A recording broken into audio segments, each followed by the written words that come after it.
guys! Magandang hapon!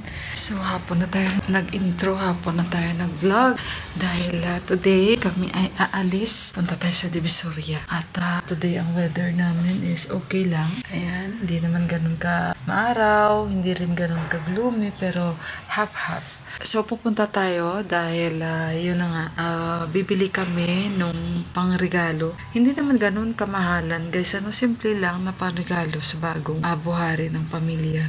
So, ayun, punta tayo. Ayan, kikitain namin si Prasan Bro dahil may mga kakilala yung kanyang parents. So, makaka-discount tayo. So, ayun guys, kita-kits tayo mamaya doon.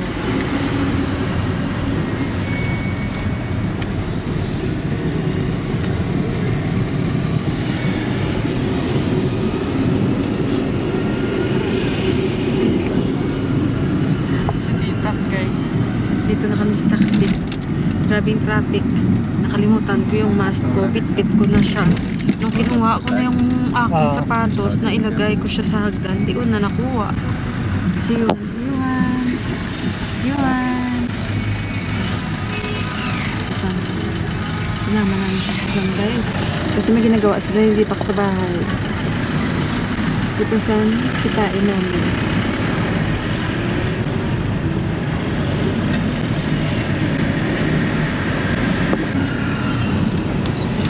Today. Kasi bukas, yung ibang mga tindahan is closed kasi nga Sabado.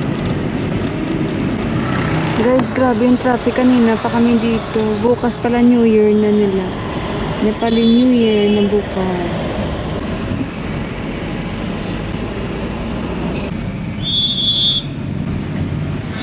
Kaya pala, dapat bukas kami aalis, pero sabi ni Deepak today na lang. Kasi bukas halos sarado, New Year bukas ng Nepal.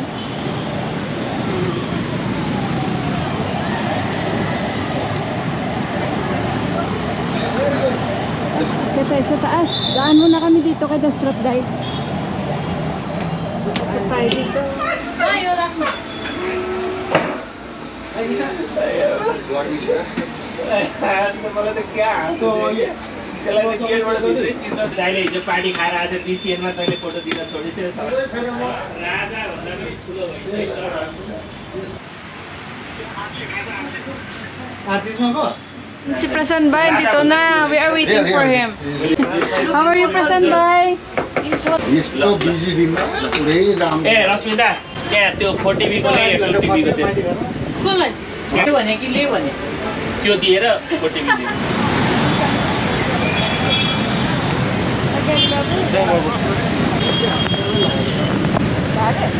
So yun guys, maraming tao. Mag-cross tayo sa road dahil bukas New Year na nila. So ito yung mga ganap dito sa Divisoria.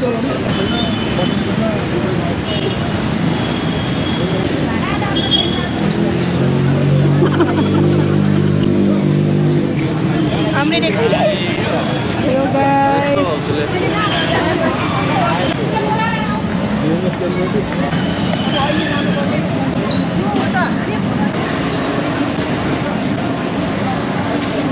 Mga bags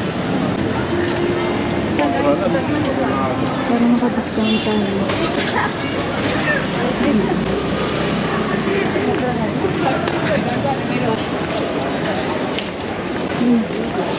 Doon pala.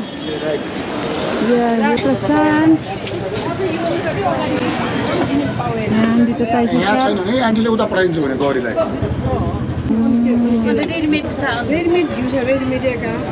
Meron pala sila ready-made.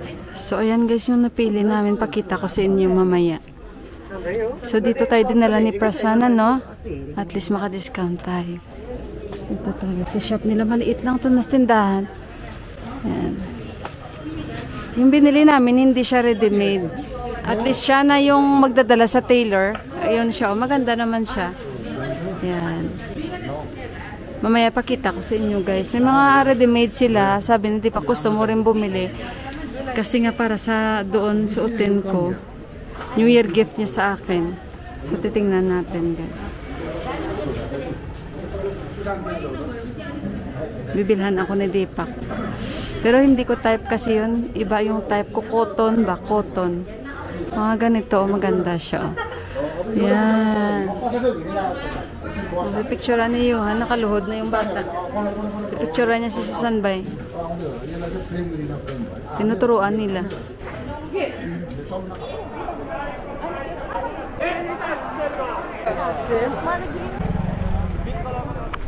Guys, dito na naman kami kain. Muna kami ng momo. Napagod kami. What you will eat, Prasan Bay? Chicken? You don't like bap? Ayaw niya ng bap, guys. Prasan Bay, Newari usually they don't eat bap. Oh, Newari they don't eat bap. Pork only. Pork. Eh. Yan guys, na aming momo. Ito kay Prasan, ito sa akin. Yan, half plate is bap. Yeah. 8 bottle pani. Ayan.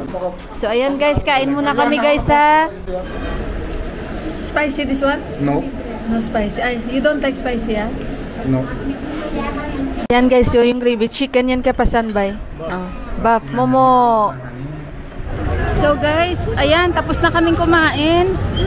Half plate lang na momo.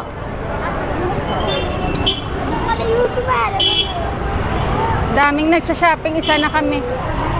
Bili lang ako ng kurta, guys. Bilahan ako ni Deepak.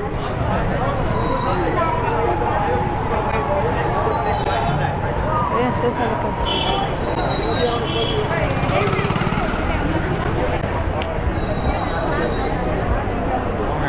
He will buy shade maybe.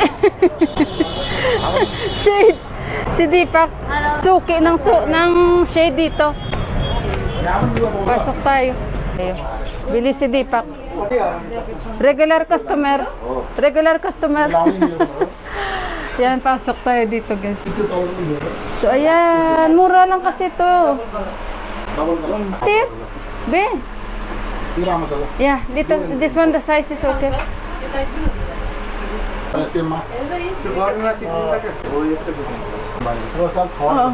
That size is okay. So ayun guys, mura lang yan guys, 500 rupees.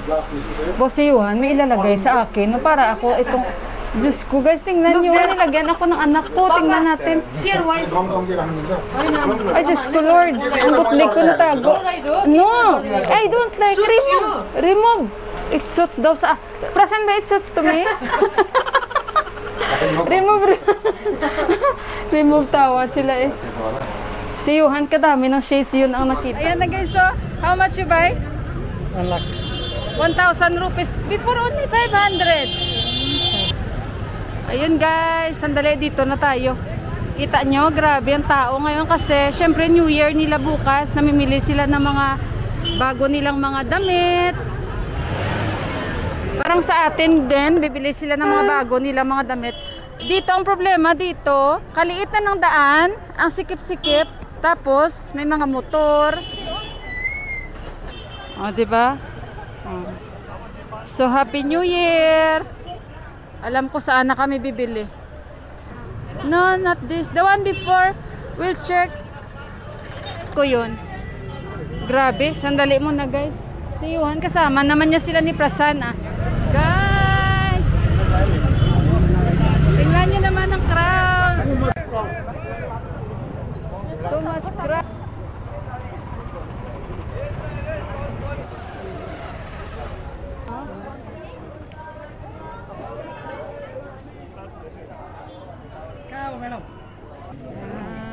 Tingnan nyo guys ang Divisoria ng Nepal. Alikati. Assam jane Assam. Ajur? This is Assam now. Sabi ni Prasan, ibang area na to, sabi ni Prasan. Dapat hindi nila to ina-allowed no, yung nagdadaan na tapos may mga motor pa.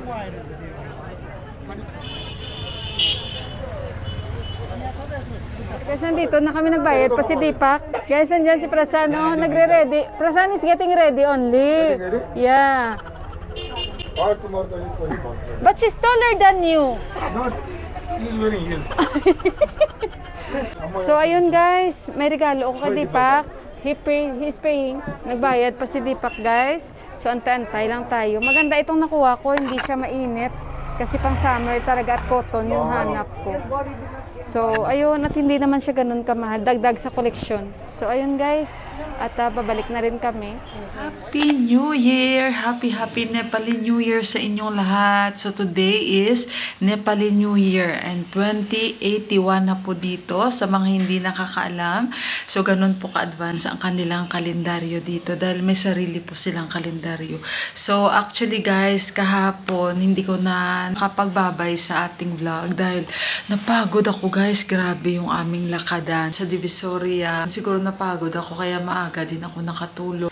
Nag-order na lang kami ng aming hapunan at maaga rin kami nakakain. So kaya pagpasensya na kayo dahil putol ang ating vlog. So ito na yung continuation. Ayun. At kagabi kasi nung pagdating namin dito, medyo madilim na kami nakauwi. Gawa nga ng grabe ang traffic.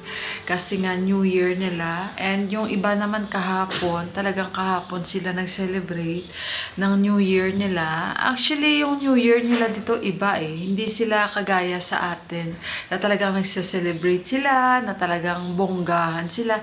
Hindi guys, yung simple pa rin luto, get together lang, ganon. Tapos yung iba naman, yun siguro talagang namimili sila ng mga bagong gamit, bagong damit. Kaya kahapon, marami talagang tao sa Divisoria. Hindi ko lang alam sa iba kung paano sila mag-celebrate, pero kasi tinanong ko kahapon si Susan Bay, paano ba kayo mag-celebrate ng New Year dito? Ang sagot naman niya sa akin, pambata lang usually yan sa ngayon, ang mga halos parang, yung hindi kagaya kasi sa atin guys, iba naman. Pero sa kanila kasi, iba yung parang, okay lang. Katulad na si Deepak ngayon, wala siya dito dahil si Deepak nag-sideline. Minsan kasi si Deepak, sa hindi nyo alam, nagsa-sideline kasi si Deepak. Nagne-nature guide po siya. May mga clients kasi minsan na talagang kinukontak si Deepak through sa mga friends niya rin na birder. Ang mga clients minsan na Deepak is from India. Like today, ang clients niya is taga-Amerika. Naglilinis yung nanay ni Sabina, guys. Kaya medyo maingay, pagpasensyahan nyo. So, ayun, yung client ni Deepak today is from USA. Birder po siya. Gusto niyang maging guide si Deepak. Ganon ang mga birder na mga taga-ibang bansa minsan. Kasi parang may mga site yan sila o may mga grupo. Siyempre, inaano nila yung background ng birder ng taga-Nepal. Kasi si Deepak member. Community kasi yan sila. And parang may record yan sila kung ilang mga species na yung mga discover dito sa Kathmandu o sa ibang part ng Nepal. And yung mga birder naman na galing sa ibang mga bansa, gusto naman nila makita yung mga ganyang ibon. So, saan ba yan makikita? So, iti-check nila yung mga ganong, mga record ng mga birder dito sa Nepal. So, isa din si Tipa kasi sa masasabi kong kilalang birder sa Nepal. So, kaya, ayun, pag nakita nila na, ito palang birder na to from Nepal, yung ibon na hinanap natin, isa siya sa mga nakakita at dito niya daw nakikita. So, kukontakin nila. Sino mga kukontakin nila? Yung mga ganitong birder na malapit sa kanila, tapos yung malalapit sa kanila na birder, konektado kay ganito. So kagaya ngayon, may clients siya from USA yon, and maaga silang umalis kanina, which is maganda din naman. Na-share ko lang sa inyo dahil nga since New Year nila dito, so ganyan, and parang hindi naman ganon ka-big deal sa kanila kagaya sa atin. May kausap pala siya sa phone. Ayan siya guys. So, sana siya kita nyo. Kasi ang gamit ko tripod. Ayan, medyo... Ayan, ang gamit kasi natin tripod. Ipapakita ko sa inyo yung nabili ko kahapon or yung binili sa akin na kurta ni Deepak. Actually, si Deepak ang pumili ng kulay nito. Ang gusto ko sana ibang kulay naman. Kasi may pink na ako, diba? Pero ito... ibang pink siya. Hindi ko alam nung tawag dito. Oh, ito. Yan. So, ganito siya, guys. So, ganito. Dalhin ko ito mamaya kay Didi sa tailor. Dahil ito ay large. So, wala silang small na size.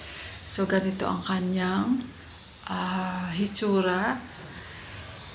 Suotin ko ito sa party. Bakit ito ang napili ko? Actually guys, na-touch din ako kay Deepak kahapon.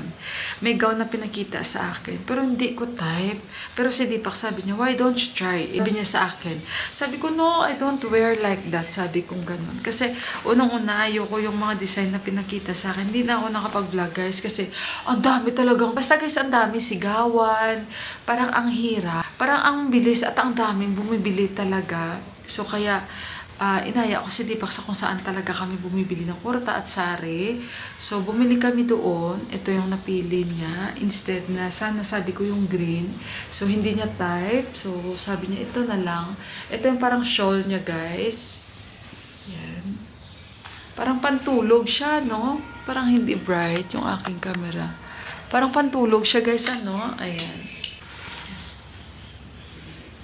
So, sabi ko kay Deepak, cotton lang ang gusto ko talaga. So, bibili ako ng Jotis. Ayan, ito yung Jotis, guys. Gusto ko flat lang. Basta yung bang minsan maisip ko na ibabagay ko rin yun. Yung sarili ko. O palayan ang, diba, ang paligid. So, kaya sabi ko, ibagay ko rin. At saka, yun, okay lang, simple lang naman. Kasi hindi naman tayo magbunggahan doon na grabe.